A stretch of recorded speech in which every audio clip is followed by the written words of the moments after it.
ذرا آپ کو بتا دیں کہ سینٹ کا اجلاس آج 2 بجے ہوگا۔ اس کے لیے 7 نکاتی ایجنڈا جاری کر دیا گیا ہے اور آئینی ترمیمی بل سینٹ اجلاس کے ایجنڈے کا حصہ نہیں ہے اور آئینی ترمیم سپلیمنٹری ایجنڈا کے طور پر لائی جائے گی، یہ ذرائع سے بتائی جا رہی ہے۔ صرف ایسا ہی نہیں ہے، قومی اسمبلی کا اجلاس بھی آج شام 6 بجے ہوگا۔ 15 نکاتی ایجنڈا جاری کر دیا گیا ہے اور آئینی ترمیم قومی اسمبلی کے اجلاس کے ایجنڈا پر موجود نہیں ہے۔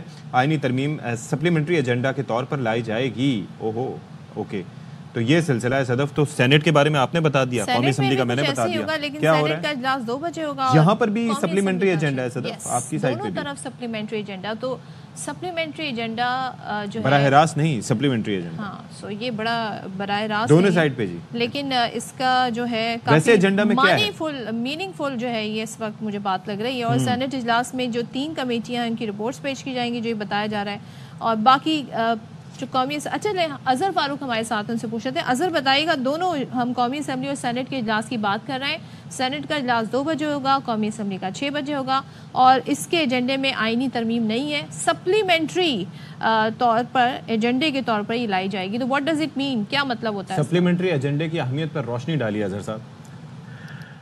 جی، اس ایجنڈے کی سمپل سی روشنی میں اس پہ ڈالتا ہوں کہ حکومت جو ہے وہ ابھی تیاری کر رہی ہے، کیونکہ پہلے کیبنٹ کا اجلاس ہونا ہے، ابھی کمیٹی کا اجلاس ہونا ہے، پارلیمانی کمیٹی کا۔ اگر وہاں پر یہ ساری چیزیں فائنل ہو جاتی ہیں آئینی ترمیم کے حوالے سے پارلیمانی کمیٹی میں، تو اس کے بعد فوری طور پر کیبنٹ کا اجلاس بلایا جائے گا اور کیبنٹ بھی اس کو اپروو کر دیتی ہے، تو پھر فوری طور پر سپلیمنٹری ایجنڈا جاری ہوگا۔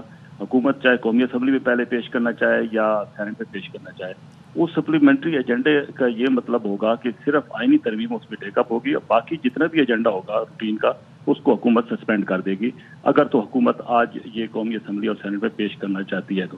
لیکن ذرائع کا یہ کہنا ہے کہ حکومت نے اپنی تیاری مکمل رکھی ہوئی ہے اور یہ سینٹ اور یا قومی اسمبلی میں کسی ایک فورم پہ آج جو ہے وہ پاس کرانے کا ارادہ رکھتی ہے، اور جو ہی یہ تمام تر مراحل مکمل ہو جائیں گے، پارلیمانی کمیٹی اس کی منظوری دے دے گی، مسودے کی، پھر کیبنٹ دے دے گی، تو اس کے بعد جو ہی اجلاس شروع ہوگا تو سپلیمنٹری ایجنڈا جائے گا۔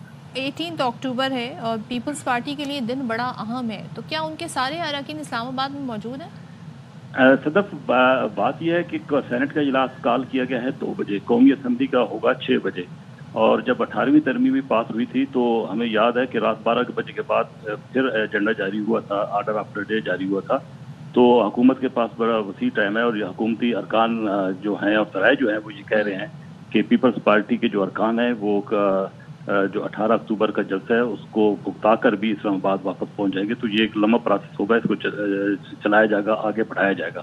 اسی طریقے سے سینٹ میں بھی اسی طرح کا حکومت کا خیال ہے کہ سینٹ میں بھی پیش کر کے تو پروسیس کو طول دے کر اس کو پاس کرایا جائے گا۔ حکومت کی پوری کوشش ہے آج اور کل یہ 2 دن جو ہیں ان میں آئینی ترامیم کو جو ہے وہ منظور کرایا جا سکے۔